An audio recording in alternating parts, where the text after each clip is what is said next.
lancé un regard. Comment sais-tu ce qui est arrivé à Antonio, maman? J'ai eu l'impression qu'il voulait me cacher ce qu'il ressentait. Il m'a dit qu'à son arrivée sur la côte, il avait été séparé d'Antonio. Pedro Morales laisse un témoignage écrit où il révèle le courage exemplaire dont Antonio avait fait preuve. Ce que mon fils a fait doit être rendu public. Je souhaite qu'on lui rende l'hommage qu'il mérite pour son sacrifice. Antonio ne doit pas être assimilé à ces assassins.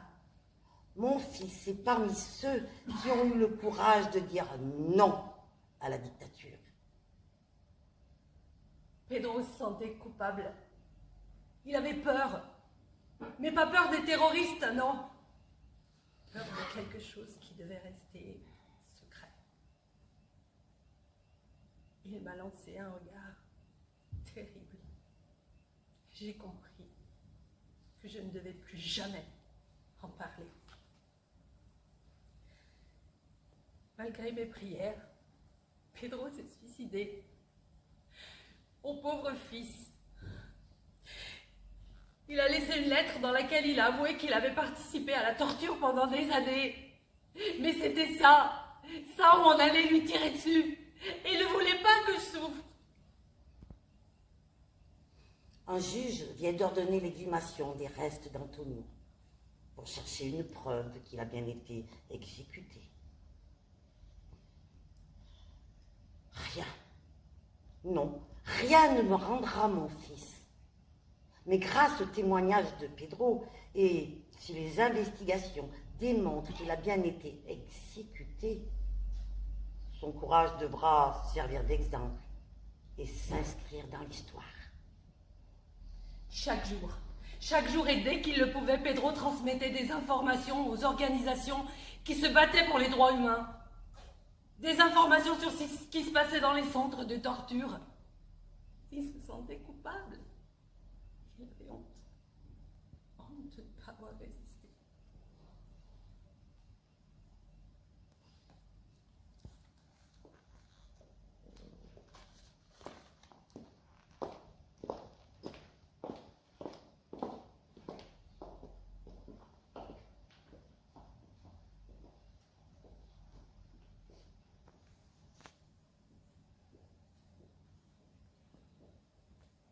Ma femme et moi, nous étions morts d'inquiétude en nous demandant où pouvait se trouver Alvaro, notre fils, quand nous avons entendu sonner à la porte.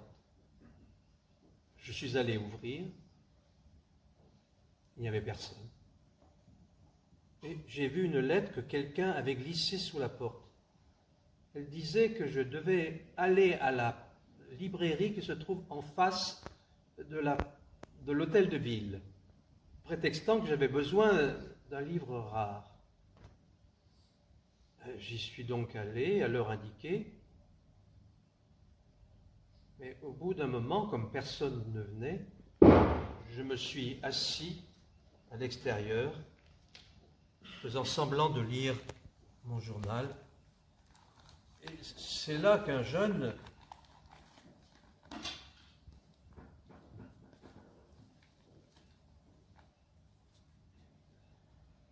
Votre fils Alvaro est vivant, mais en danger de mort. Il est à Piedras Blancas, dans un centre de torture et d'extermination. Ne me regardez pas. Vous allez nous mettre tous en danger. Si j'ai d'autres informations, je vous les ferai parvenir. Profitez de vos contacts et de votre argent pour essayer de faire sortir votre fils de l'enfer où il se trouve. La plupart des gens n'ont pas une position comme la vôtre. Vous connaissez tout le monde. Cela pourra vous aider.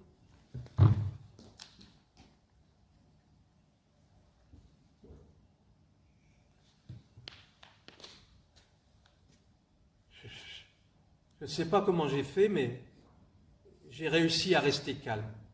J'étais mort d'angoisse. J'avais envie d'aller en courant chez ce fils de pute avec lequel la jeune sœur de ma femme avait eu le malheur de se marier.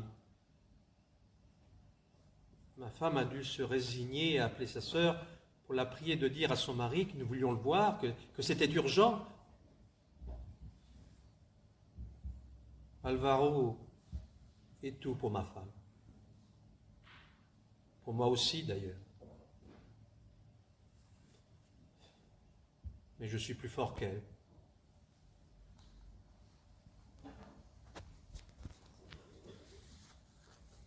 Heureusement, j'avais pris mes précautions et réussi à ce qu'on garde Alvaro vivant. Quand ma femme m'a dit que mon beau-frère voulait me voir d'urgence, je lui ai dit de venir tout de suite, mais de venir seul, tout seul. J'allais enfin tenir ce gars en position d'infériorité. Depuis le premier jour, il m'a pris de haut. Il est plein d'argent. Et nous étions les parents pauvres de la famille. Ils ont eu ce qu'ils voulaient. Ils devraient nous remercier. Nous avons extirpé les communistes. Et leur fils Alvaro, qui se faisait appeler Florian, était un dangereux terroriste. La petite Blanca, c'était différent. Mario avait suggéré que le meilleur moyen de sceller un pacte de silence à vie avec mes hommes était qu'il existe un sentiment de culpabilité collective. Voilà, c'est ça. Des rituels sacrificiels auxquels ils devaient tous participer. C'est pour cela que nous avons violé cette gamine pendant plusieurs semaines. Mario a accepté de libérer Alvaro, quand je lui ai rappelé que mon beau-frère était un ami de l'entrepreneur Ricard.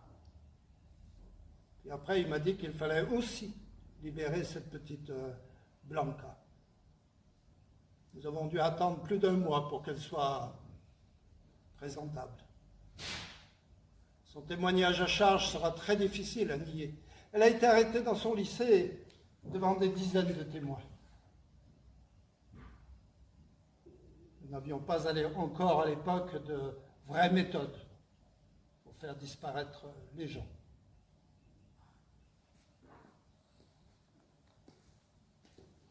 Je pu survivre à Piedras Blancas.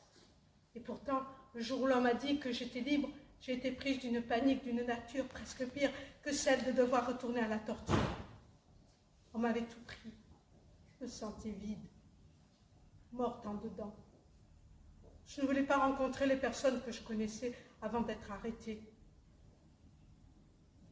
Mon corps était un déchet humain. Rien à voir avec la jeune fille que j'étais quelques mois auparavant, quand l'amour d'Alvaro faisait rire mon corps et nourrissait mon âme. Alvaro. Je ne savais pas ce qu'il était devenu. Je ne pouvais pas demander ce qu'il était devenu. J'avais peur pour lui. Je me disais que s'il était mort, je ne pourrais pas vivre sans lui. Et s'il était vivant, je ne pourrais pas me présenter devant lui. Je ne voulais pas sortir. Mais ça n'a servi à rien. On m'a fait sortir. C'était pendant le couvre-feu. On m'a fait monter dans une vieille voiture à moitié cassée. On m'a déposée à côté de la maison. Ma mère, en me voyant, pleurait. Elle pleurait.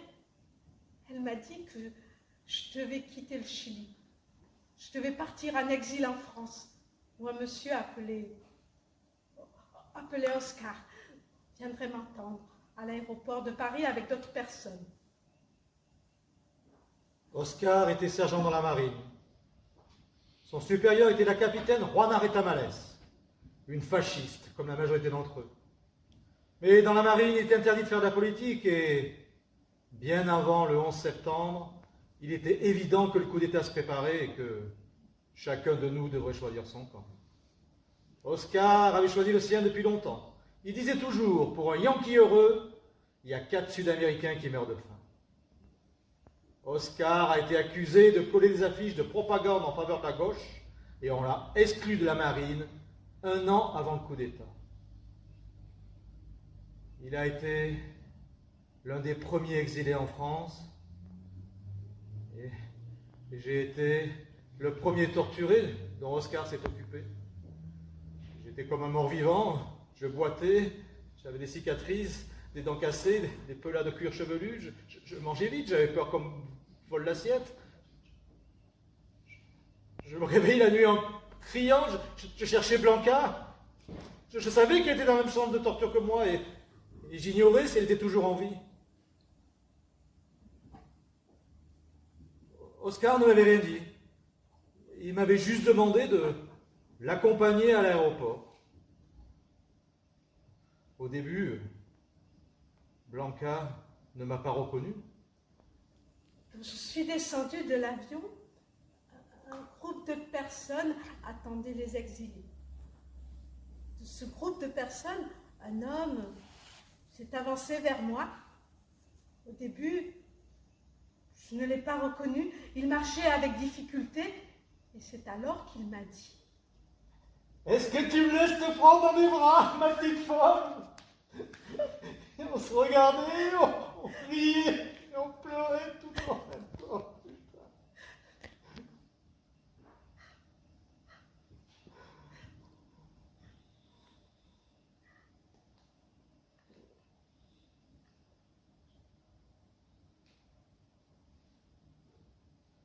Les enfants des militaires qui étaient en vacances jouaient à côté d'un cabanon. Le cabanon où l'une de mes amies était enfermée. Elle était enfermée dans ce cabanon et elle était torturée. On l'a bâillonnée pour ne pas qu'elle crie. Il ne fallait pas qu'elle fasse peur aux enfants qui jouaient à côté. Elle avait peur pour l'enfant qu'elle portait. Personne ne devait savoir qu'elle était enceinte. Elle a été arrêtée en 1973 et relâchée en même temps que moi. Mais elle n'a pas voulu partir en exil. Aussi, elle a été arrêtée un an après. C'est en recoupant les témoignages des survivants, des victimes, que maintenant la vérité va éclater.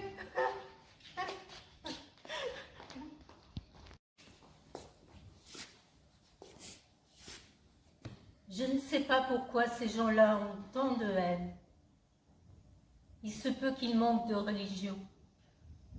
Ils inventent des horreurs qui font beaucoup de mal.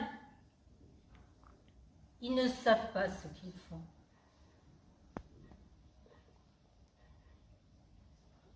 Mon Ramon est la bonté même. Il a toujours été très délicat avec moi et avec nos filles. Je me souviens des moments merveilleux que nous avons vécus pendant nos vacances d'été dans le village de vacances, tout près de Piedras Blancas, où Ramon travaillait parfois. Notre plus jeune fille jouait toujours avec la fille aînée de Leonardo Barrientos. Leonardo aussi est mis en examen.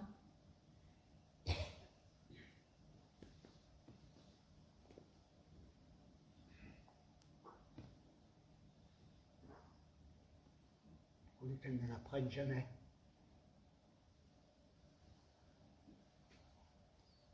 Tout le monde était au courant que les forces armées avaient pris possession de la station balnéaire de Playa Barbella. Nous y allions passer nos vacances avec une famille, mais pas du reste. Presque personne ne sait encore que ce lieu était utilisé en parallèle comme lieu de vacances et comme école de torture. Personne ne savait que c'est là qu'ils emmenaient les prisonniers de Piedras Blancas. Après la fermeture du premier camp de détention, c'est là que Leonardo et moi avons travaillé comme instructeurs.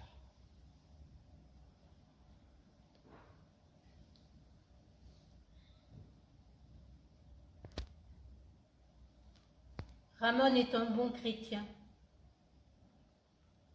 S'il a fait des choses que la société juge mal aujourd'hui, c'est qu'il obéissait à ses supérieurs par amour de la patrie.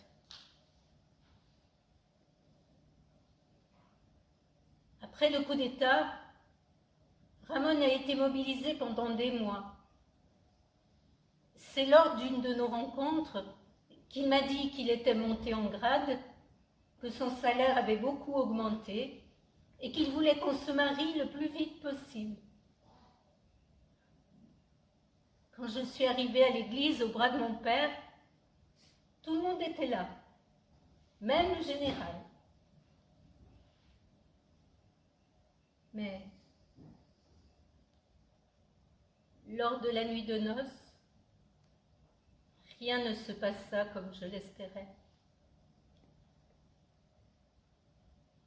Il m'a dit qu'il avait vécu des choses très dures. Pendant cette nuit, j'ai perdu ma virginité parce qu'il m'a pénétrée avec les doigts. Quand il est venu passer un week-end avec moi, je l'ai fait boire. À moitié ivre, il m'a pénétrée brutalement. Heureusement, je suis tombée enceinte.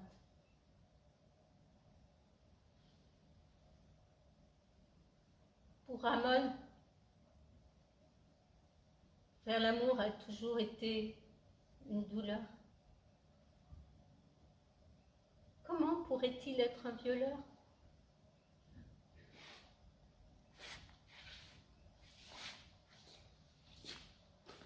D'avoir passé ma vie à exercer un apostolat pour soulager de leur remords tous ceux qui ont participé au difficile travail de ramener l'ordre et de rendre la raison au pays. La guerre contre la subversion fait partie du passé, mais de nombreuses âmes en ont gardé de graves séquelles.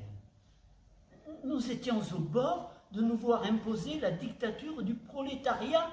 Il préconisait que nous sommes tous égaux. Mais comment peuvent être égaux un ignorant et un homme cultivé, un ivrogne et un homme d'église? Ces idéologies étrangères allaient détruire notre Église avec leurs discours voulant faire croire que toi, Seigneur, tu n'existes pas. Tu ne tueras point. Certes, mais il suffit de réfléchir un peu pour comprendre qu'il s'agit d'un commandement qui perd son sens en temps de guerre, quand toute la société est menacée. Le drame, c'est que de nombreux soldats se sentent coupables d'avoir exercé des actes violents contre des subversifs. Je fais tout mon possible pour leur expliquer qu'ils n'ont commis aucun péché.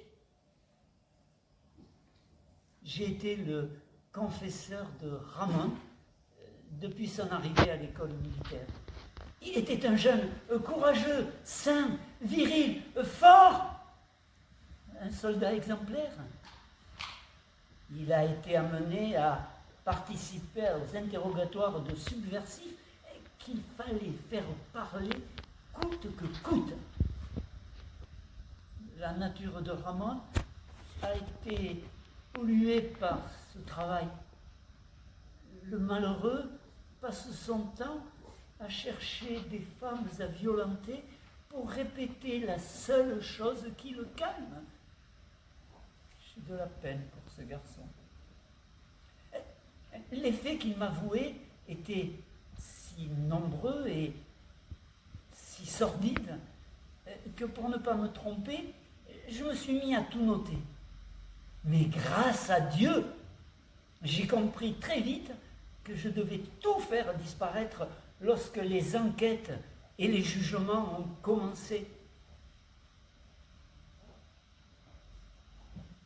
Parmi les terroristes, il y avait une jeune fille de mauvais genre, nommée Blanca. Et parmi les méthodes d'interrogatoire préconisées, Ramon devait la violenter. Seigneur, je ne sais pas si ce fut bien ou mal, parce que je ne suis pas soldat, je ne suis qu'un modeste aumônier. Alors j'ai décidé de faire confiance à nos forces armées. j'ai aussi été le confesseur du major Luis Labra. Si je n'avais pas entendu les confessions de Ramon, j'aurais continué à penser que le major Labra était un homme en tout point exemplaire. Bien sûr, il incitait ses hommes à violenter les femmes subversives. Ça peut se comprendre. Mais aussi, il allait avec d'autres officiers dans des lupanars où il s'enivrait et abusait de ces femmes-là. Mon rôle est d'aider spirituellement toutes les âmes qui souffrent. Mais je dois aussi ramener à toi, Seigneur, celles qui se sont égarées.